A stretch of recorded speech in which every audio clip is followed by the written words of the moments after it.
Thank you, ladies.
You're live. Good evening and welcome to the Ombudsman program. My name is Diane Welborn. I am the Ombudsman and I'm going to be your host for this evening's program. I'm very pleased to bring to our viewers this evening a program on a very important topic in Montgomery County and in the Miami Valley. It is the program on reentry, reentering citizens, individuals coming back into our community after being imprisoned, and the supports and assistance that are available to them. There's a history of this program, which we will come back to. But I want to first say that this is a call-in program, and DATV will put the number for people to call in if you have questions and comments. And now I'd like to introduce you to my very knowledgeable guests this evening. We have Amy Piner with us, who is the Commission Assistant to Commissioner Deborah Lieberman, who has been very involved with this reentry program from its inception, I believe, but who is out of town this evening and not able to join us. But thank you, Amy, for jumping in to give us the information that the commissioner would have provided could she have been here in person. I'd also like to introduce you all to Cindy Garner, who is the Executive Director of Close That Work. And you'll hear a little bit more about her organization in the course of the program.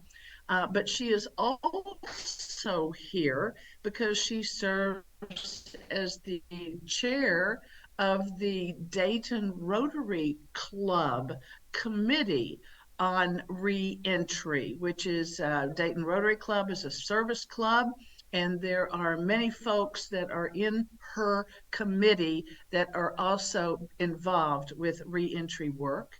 And then we also have with us tonight Jamie Gee, who's joining us. She is the manager of the Montgomery County Reentry Program, and I think also has been with that program since its inception. So I would like to thank all of you, Amy and Cindy and Jamie, for joining me this evening to bring our viewers more information about the important work that you do. Thank you so much. Thank you for having I'd me. like to it's my pleasure. I'd like to remind our viewers that this is a call-in program. So if anybody has questions, they can call us or with their comments. And because we're on Zoom, those questions will come to us in a written form. Callers will not be on the air tonight, but we'll still get your questions, and then we will be able to answer those all those questions that you may send.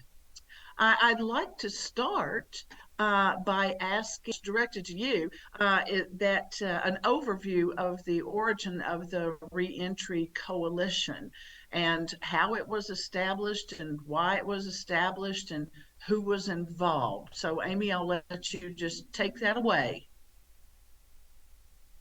All right. Thank you again, Diane, for the opportunity. And fortunately, Jamie's on here as well. So if I miss any information, Jamie, I know you'll fill the gaps. But um, I, Commissioner Lieberman always talks about the fact that when she was first elected as commissioner, Judge Rice came to her early on and asked her to take on this charge of helping with reentry in Montgomery County.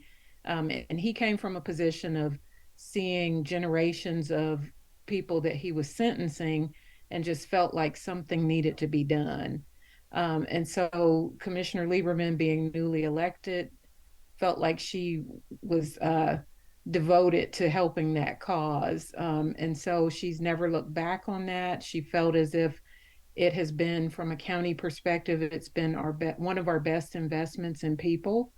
And so it started with that conversation, which then grew into targeted work groups where they focused around different subjects like employment, housing, all those sort of some crossover into social determinants of health, but also criminogenic needs. So they looked at those difficult areas that individuals coming back were faced with.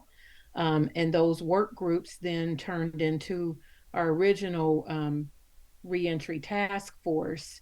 And the task force then established 17 priority recommendations around reentry. One of those recommendations was to open the Office of Reentry, among other things, as well as establishing work groups and just a number of different things.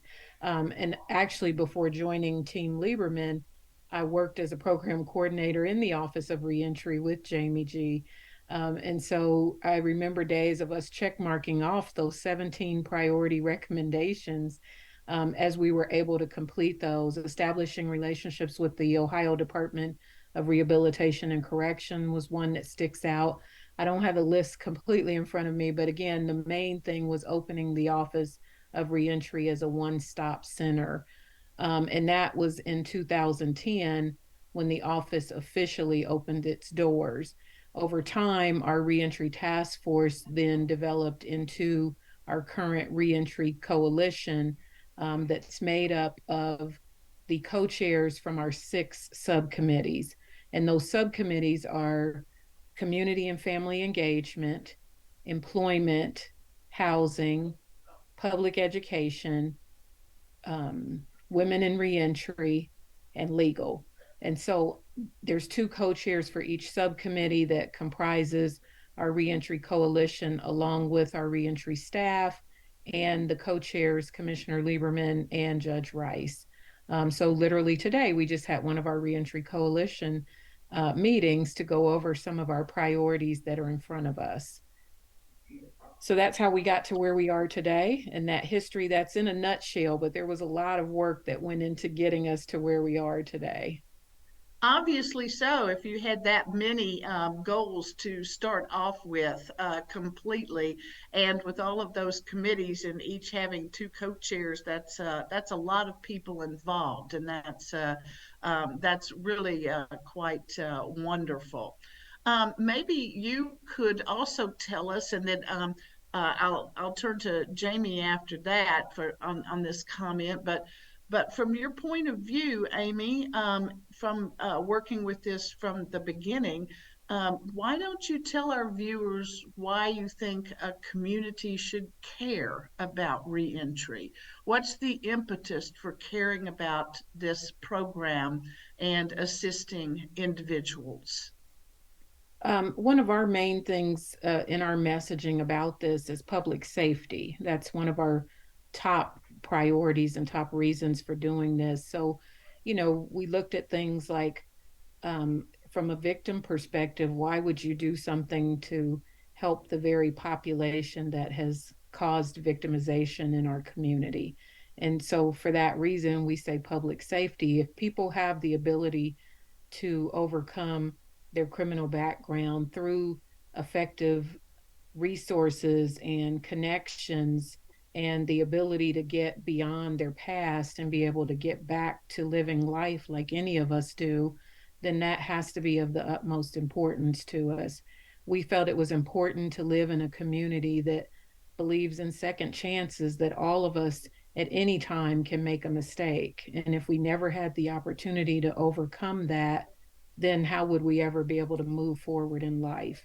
And so we see this as an opportunity of just, it's the socially good thing to do. It's about public service, right?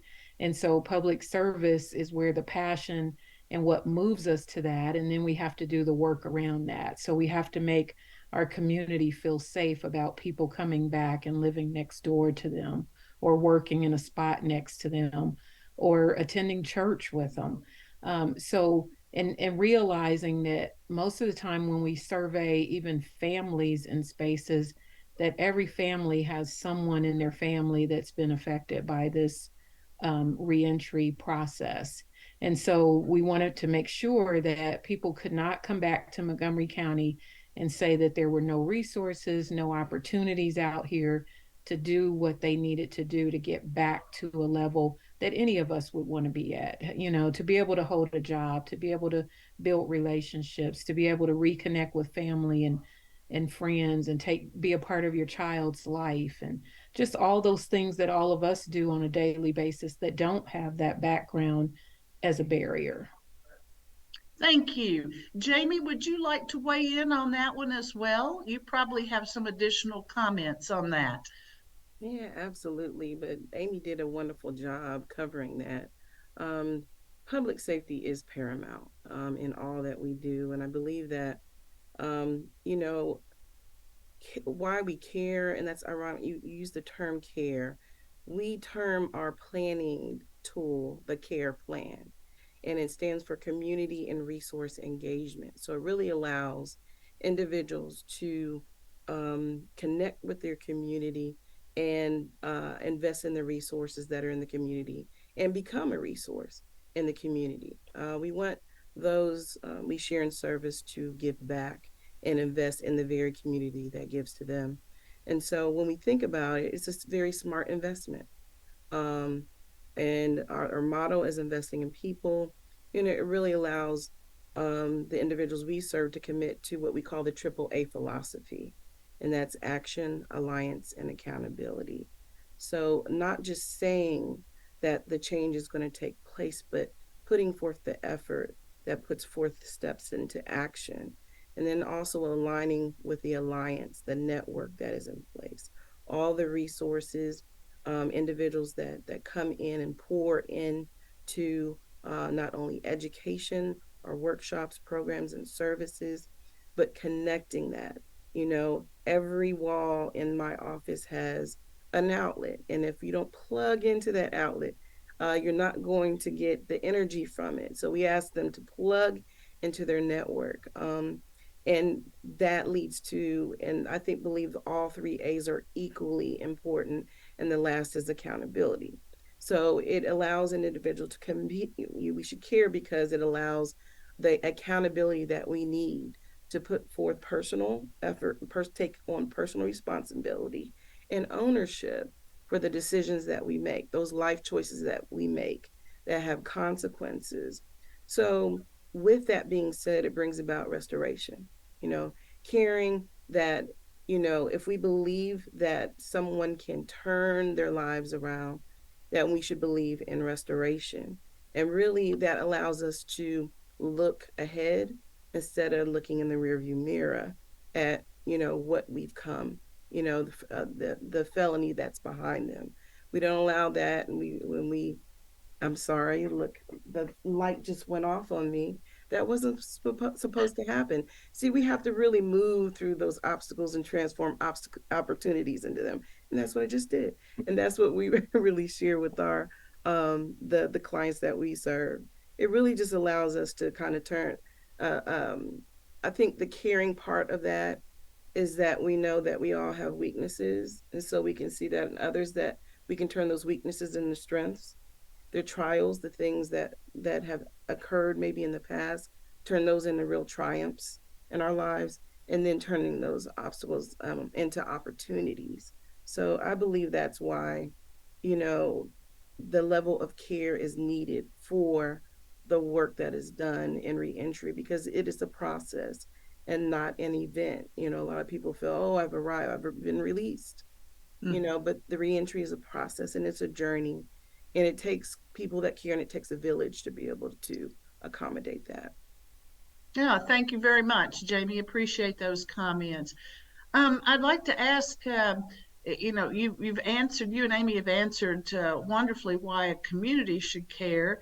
But Cindy, maybe you could weigh in on why community leaders, such as yourself, an executive director of a nonprofit organization, and the chairperson of the Dayton Rotary Club Committee on Reentry, why should, I guess I should say, community leaders care about this reentry process and, in fact, take part in supporting it?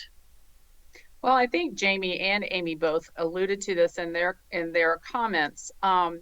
Everybody deserves a second chance, and I think the biggest thing that we find is really important is breaking the cycle, and whatever we can do to help break the cycle of incarceration, generations of people being incarcerated in families, and if there's anything that we can do to support that through the reentry program, we are welcome that opportunity to be a partner with this program. They are really making a huge difference in our community with people that are trying to come back into society, and we want to be a part of that and support that any way we can. And the way we do that is through our clothing and coaching program. And we've been doing that with the reentry program, probably, and Jamie, correct me if I'm wrong, since the inception of the program.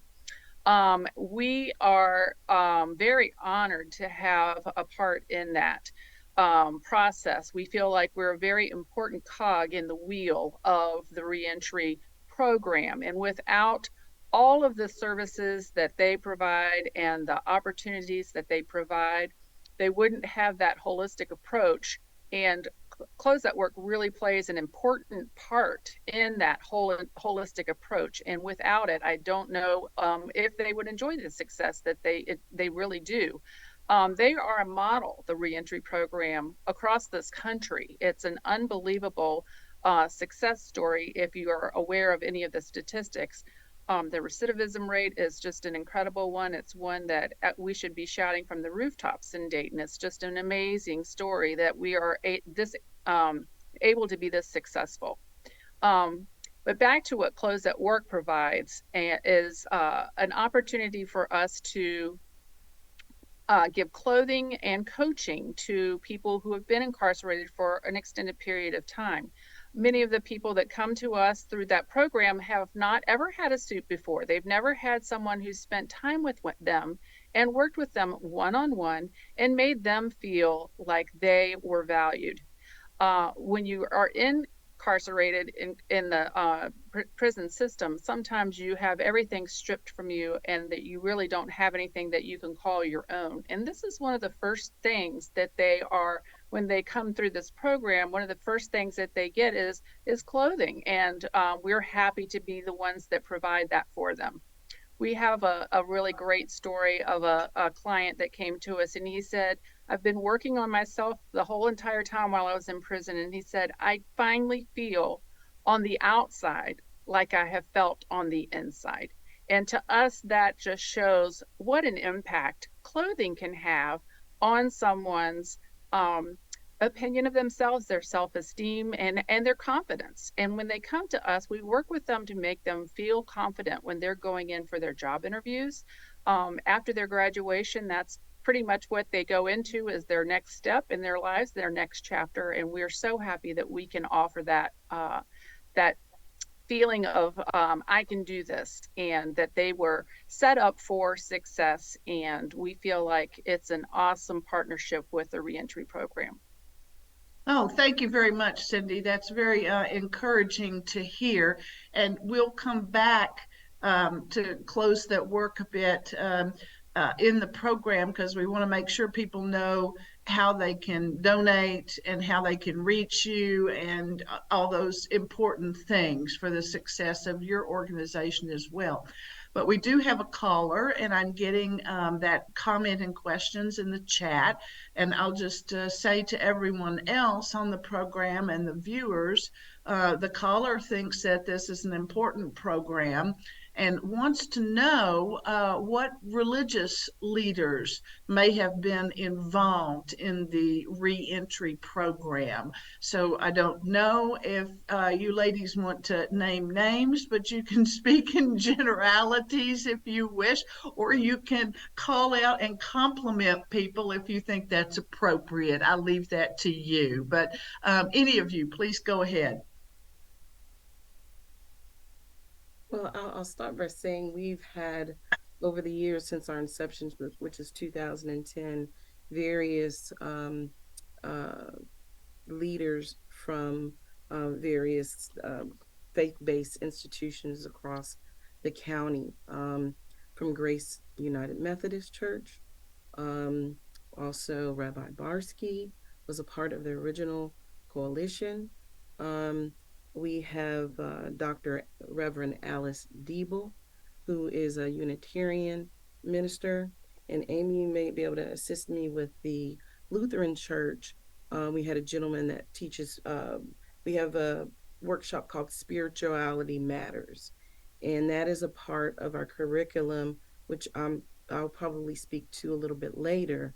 Um, but we had a gentleman from there, as well as faith-based leaders from Bo Believers, which is located on Salem Avenue. We currently, Dr. Cleavon Matthews and Mr. Christopher Landrum, they have been engaged. And the Public Education Subcommittee that provides awareness to the community. We've also reached out and provided presentations to local churches, faith-based institutions such as Omega, Seventh-day Adventist Church, Grace Lutheran. Amy, can you think of? Yeah, a couple Beth, of the Beth synagogues we did, Temple. right, Beth Temple, or we just did recently, and then before that, oh, the name is escaping me on the one. I apologize. But I also wanted to add to what you said, Jamie. The inception of the Spirituality Matters workshop into the academy actually came as a result of it's sort of an assignment that one of the cohorts had to go out into the community and access resources, and they actually went into one of the churches downtown and started talking to one of the pastors at that time about the program. And he actually reached out to the office to ask what could he do to help. And that birthed the concept of the Spirituality Matters workshop. And he created the original framework around that. And it really took a deeper dive into like religion as a community and how our faith comes about and those kinds of things. And it recognized people at various levels of where they may be in that spiritual walk. And then it really, I mean, and it really, I mean, I think even to this day is one of the top workshops in the overall academy. So faith-based has been a strong partnership through our public education subcommittee.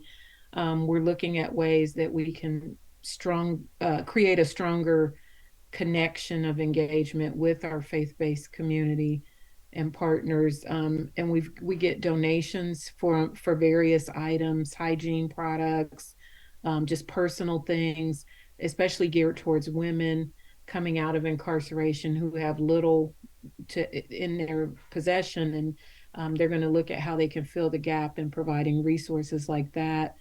We've had a church that one of the ones Jamie mentioned that actually helps support one of the events that we do at the end of the year that focuses on families, specifically children, and does a global warming where they provide hats, gloves, and coats and boots, and even some toy items for the holiday. And we had a couple churches that have been very instrumental in providing donations for those kinds of events. Oh, thank you very much. A couple of things you said there piqued my interest. Well, I will have follow-up questions, but we actually have another caller that has called in with a number of questions. It asks, do you utilize volunteers? And if so, how are they utilized? And do they need a specialized or specific training to be able to be involved in this? So I'll let each of you, take a shot at that one. I'll start with Cindy, then go to Jamie and come back to Amy. Okay. Cindy, go ahead. So I'm wearing two hats tonight. So there's two opportunities. One is with Clothes That Work, of course. We provide two services to the reentry program. One is our clothing and coaching program, and we're always looking for clothing coaches. So if you're interested in that, you may certainly go onto our website and send us an email about your interest in volunteering. We'd love to hear from you.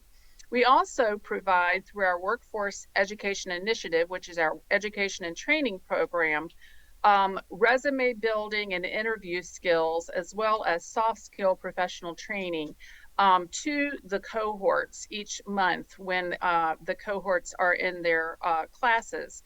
And so in those classes, we give them the opportunity to ask questions and to learn more about what employers are looking for on job resumes, and all kinds of tips about how to be successful in your job search. But we've also employed volunteers from the Dayton Rotary to help with the resume building portion of this program, this workshop, excuse me. So what we do is we pair one of the members of the cohort with an individual from the Dayton Rotary, and they sit down and work one-on-one with the member of the cohort and help them look at their resume worksheets that they prepared and go through how they can make their resume relevant and much more impactful. I know I had one story of a reentry client who was sitting down with me, and he was talking about he hadn't ever had a job and he didn't know what he could do on a resume, and he was really kind of defeated. And I kept talking to him a little bit more, and he said, well, I never had a job, but I did help my dad when I was growing up. And I said, well, what does your dad do? And he said, well, he's a master carpenter. And I said, oh my goodness, you have been an apprentice to a master carpenter. So you have all of those skills that you may not have gotten that paycheck, but you have those skills that you gotten from working with your father. So those are all things that need to definitely go on your resume. So it was that kind of thing where you're just taking the things that people may not think or consider as work, and turning them into a sellable skill on your resume. And so it's really fun, and we enjoy doing that through our volunteer program with the Dayton Rotary. So, Cindy, how many Rotarians are involved in your committee and are doing this kind of one-on-one resume building work? So we do that it's one day out of is it 4 weeks or 3 weeks, the program? I believe it's 4. It's 4. And so one of the days out of the 4 weeks that we do the clothing and coaching, they will have their resumes. They'll bring them on this one particular day, and we'll usually have 3 or 4 Rotary volunteers who will come in and sit down and work with the individual one-on-one. And it just really makes a huge difference because it gives them the feeling that somebody's willing to take the time to really sit down and help them, and it really encourages them and makes them feel great. And sometimes they don't really realize that they do have those skills from previous experience. It just doesn't really matter whether or not you were paid for the job or not. But if you wash dishes at your grandmother's house, for example, that counts as dishwashing experience in my book. So we kind of just lead them down the path to help them be think more about what their skills are and how they could translate into another job. Wonderful. And one more question. You mentioned clothing coach. Yes. Maybe it's supposed to be everybody's supposed to just understand that. You're but right. is this like fashion design? Is this It's like what kind of skills does somebody have to be a clothing coach? One of the 10 best dressed in our community or something? What Tell not us at what that all. means. So, from the generosity of our donors in the community, we have a beautiful selection of clothing that is in our client services area at Clothes at Work. We have a male area and we also have a female area.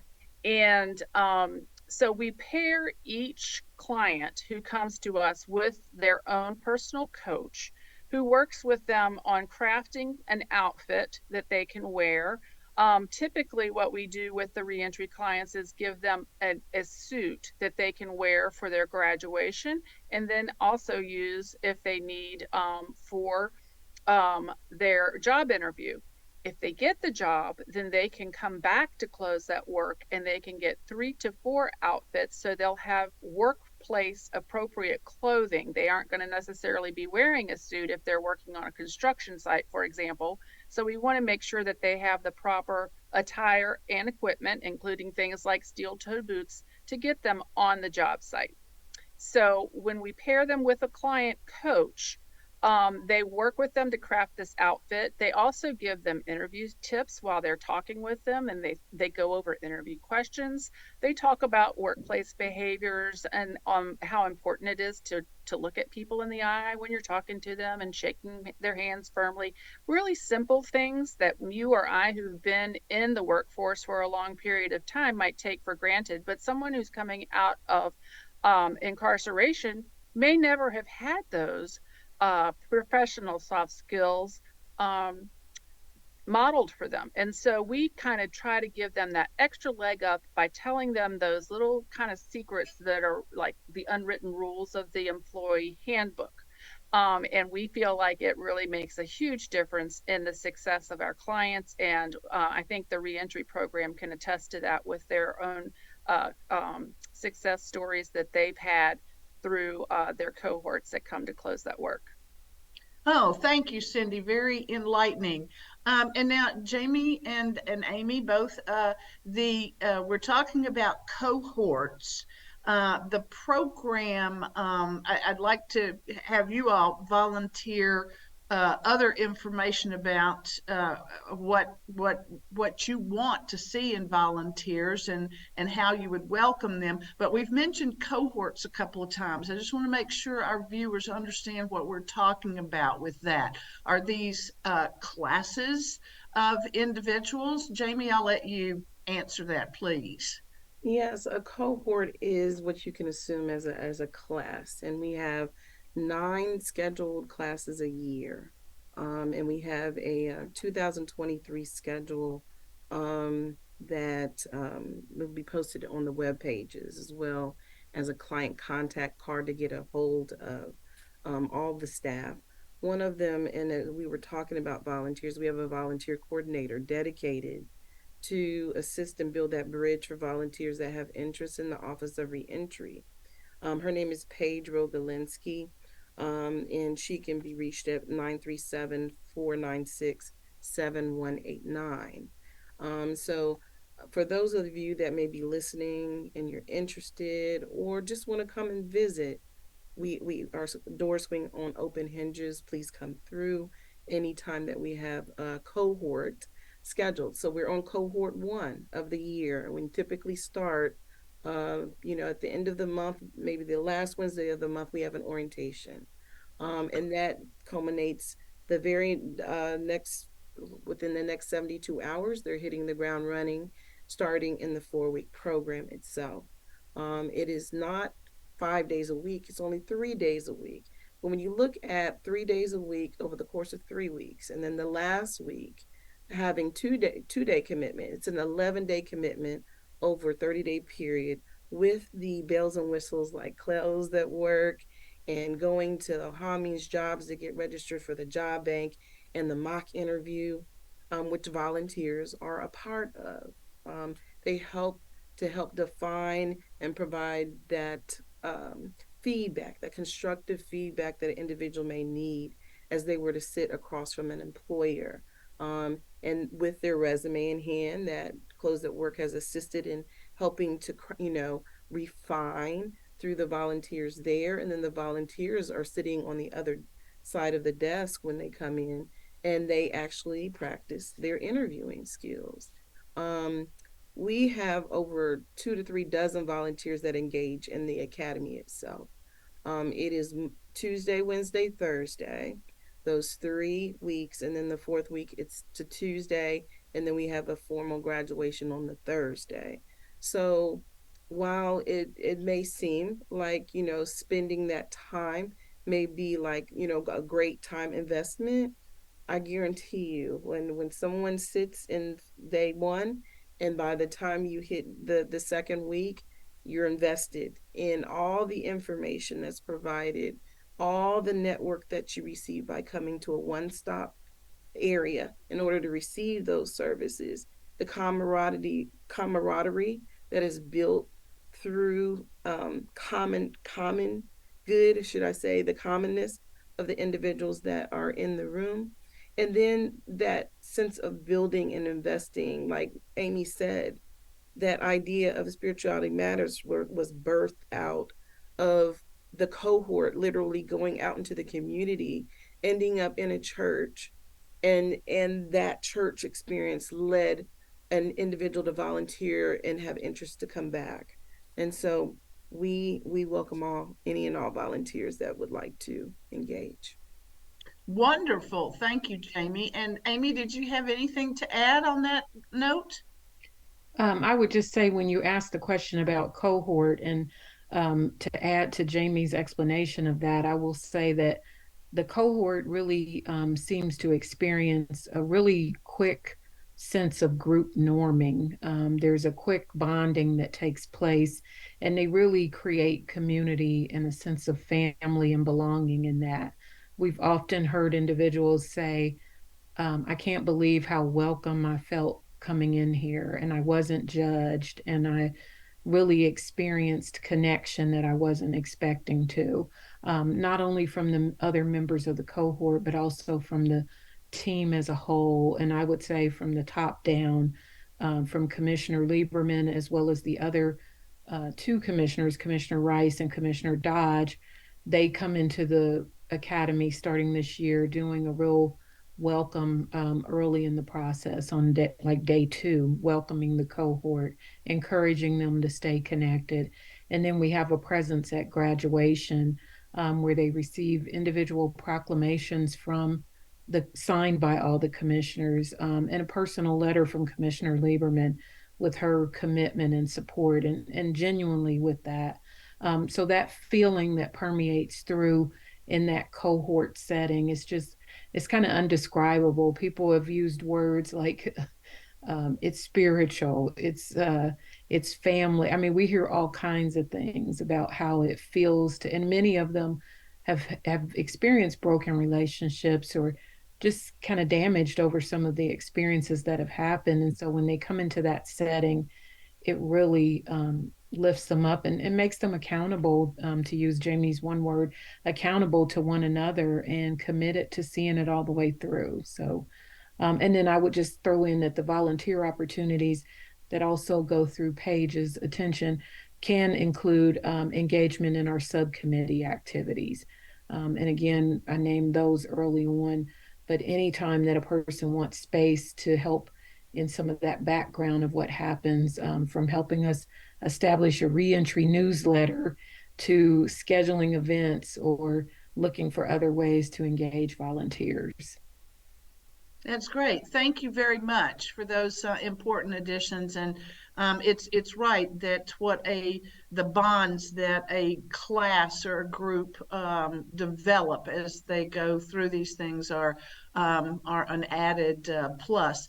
I've got a number of callers lined up here, and I have a number of my own questions I want to get out, and I'm conscious of the clock, so I'm going to go kind of quickly.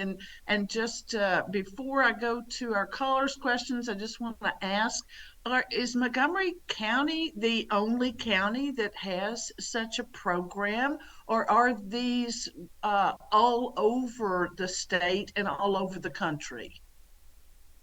So Montgomery County, this program and the way it was birthed was, well, there was several ways, wasn't it, Amy? Because um, we identified the core needs of the individuals that were walking through our doors every day, and garnered the collaboration of the partners throughout the community to make it work. So this is a grassroots effort that was built and created the Career Alliance Academy. We are the only Career Alliance Academy that a coalition across the state are that they there are several coalitions across the state that have an office of reentry or a reentry established reentry director or coordinator, such Franklin County, Hamilton County has an office of reentry, Cuyahoga County, Lucas County, Franklin. I think I've mentioned Franklin already, but there we are the model as far as it when it comes to Reentry Career Alliance Academy. And I think, there is a level of inspiration that came from our model.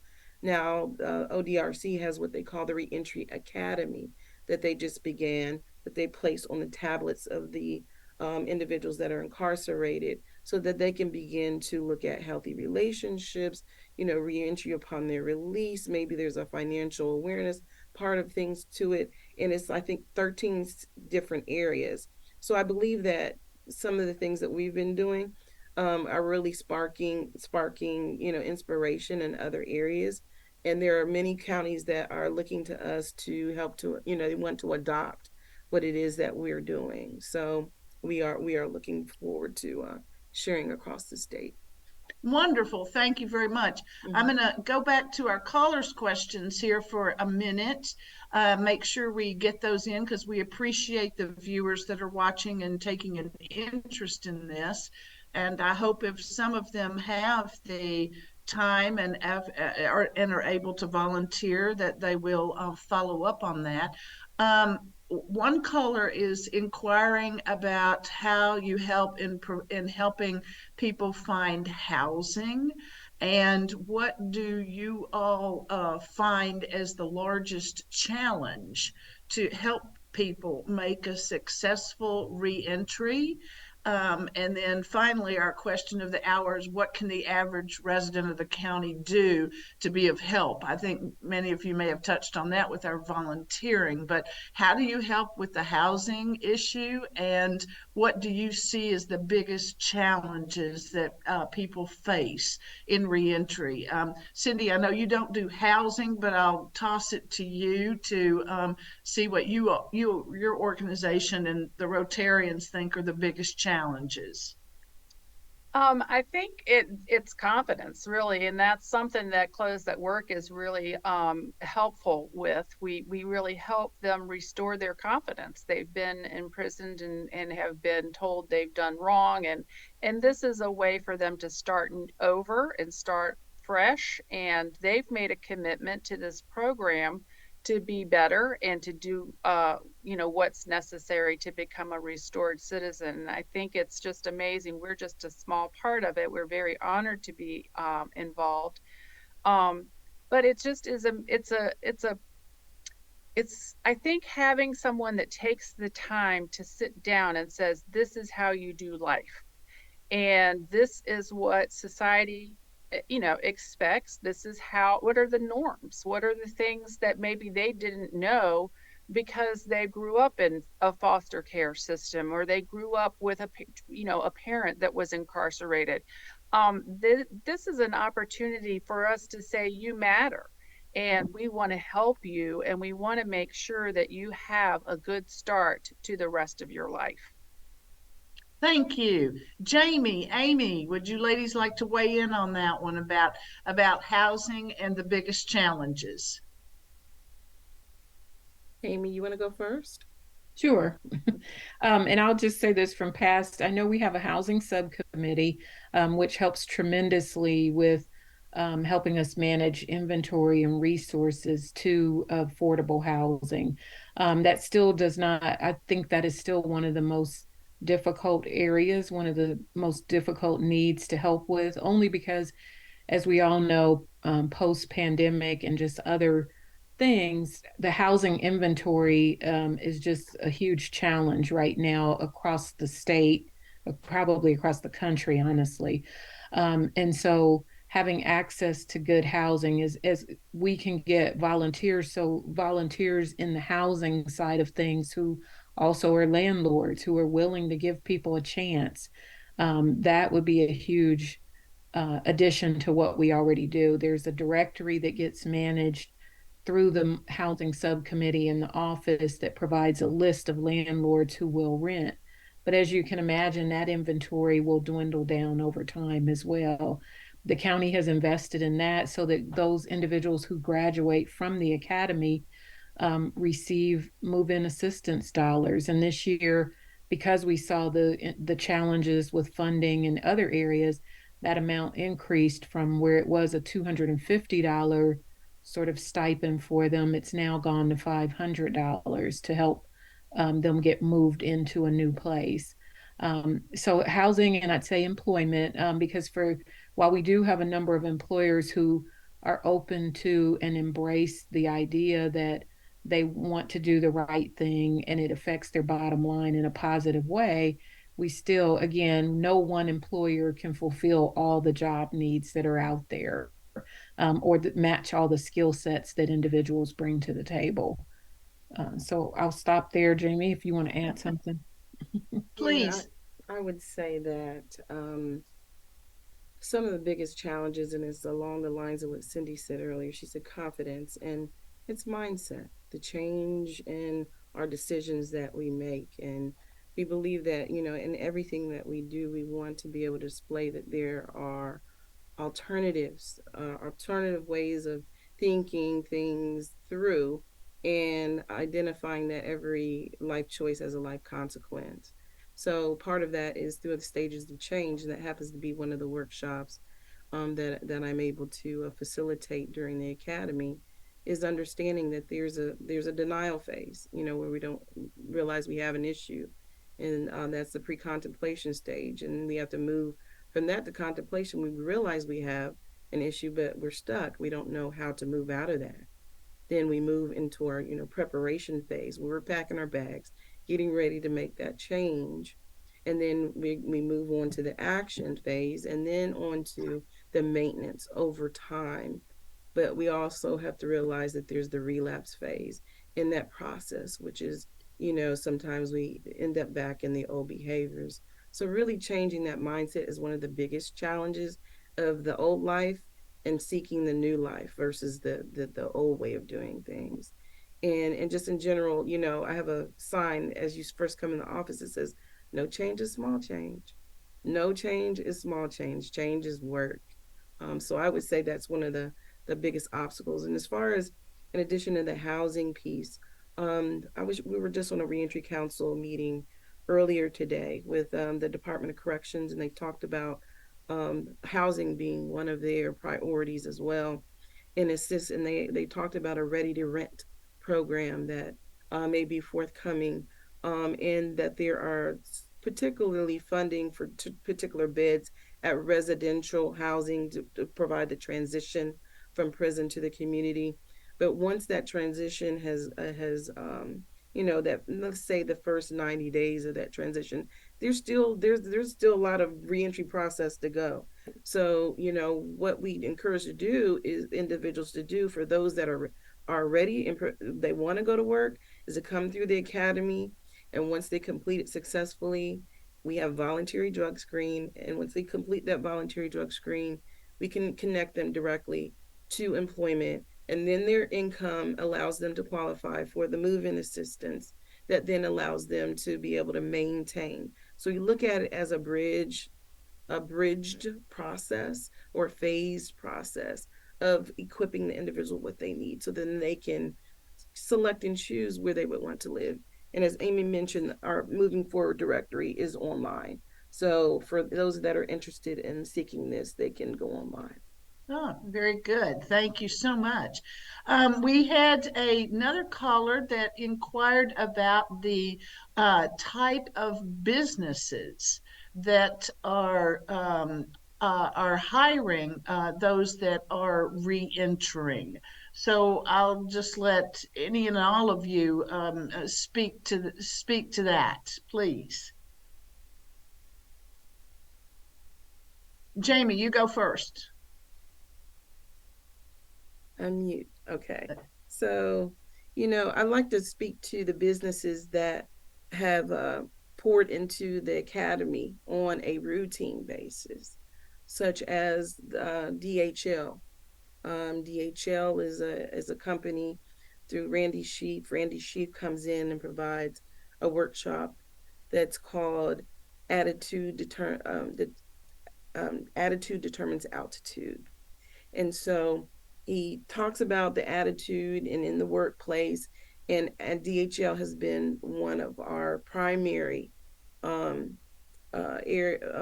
businesses that has been behind the program since we started in 2015, this particular model program. We also have businesses like RTA that come in and provide. A representative comes in and talks about not only the opportunities at RTA, but also how to connect in on routes on the bus and utilize transportation in the community and things like that. So there's more of an educational experience when it comes to that. We've had several other,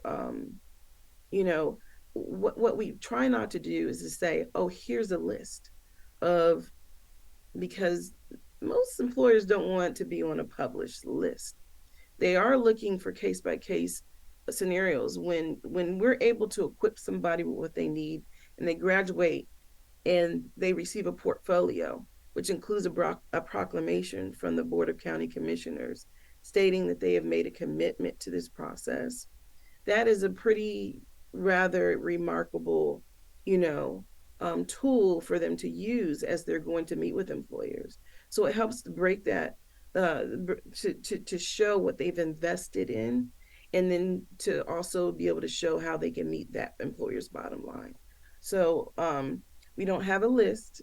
When people ask whether we have a list, no, we want to equip the individuals we serve to be prepared to go in any employer's door and break open and crack open those windows and doors, so that we can say, hey, the whole community's on board with this. So we don't have a list, but we do. Those are a couple of businesses that are involved in what we're doing. Oh, thank you. And Cindy, of course, with your committee, with the Rotarians, they are all in one sense or one way or another business related individuals. What would you like to add about that? Well, I think what's very important is that we need to re-educate the businesses in our community that this is a pipeline of very capable workers.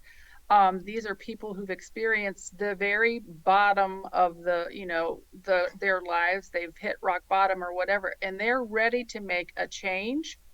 I have found with the people that I've talked with that are hiring former reentry cohort members, they say they're the most reliable workers. They're the most eager workers. They were the first ones to raise their hand because they know what the opposite side of things are, and they don't want to go back to the life that they had before. So they really are incredible workers, and it's incumbent upon us and people like Close That Work and also in the Office of Reentry to help educate our community that this is a great resource to provide workers for employers in the community.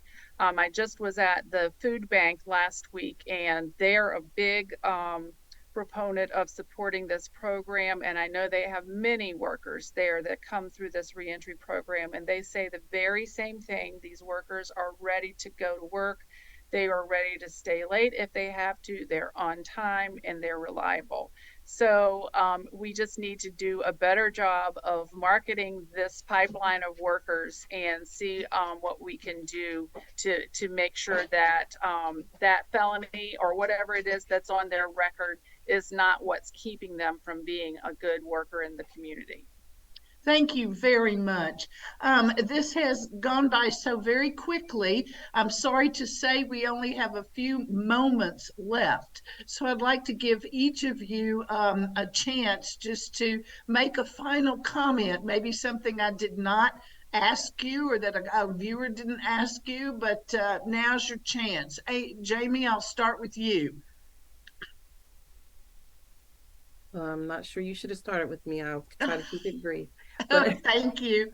but I will say that we are looking forward for those of you that are listening this evening. Please share information about what we've shared with you. The Reentry Career Alliance Academy is just one of our various programs that we have available. And the list of those workshops will be available online so that you can see those components and how everything comes together.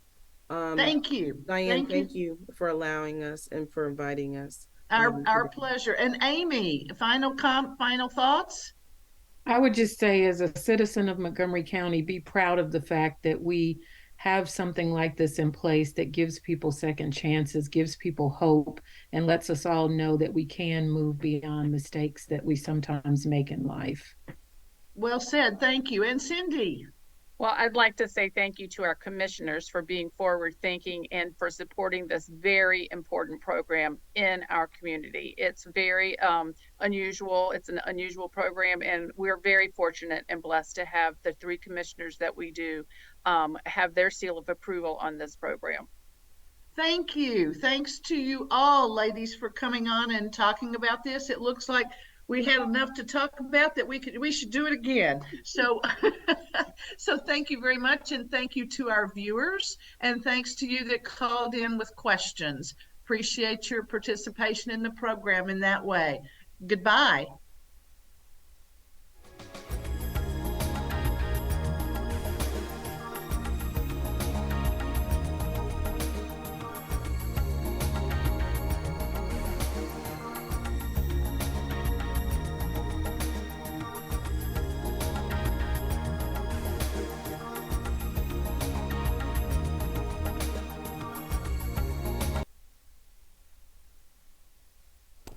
Okay, we are all done. Thank you. We're off the air now.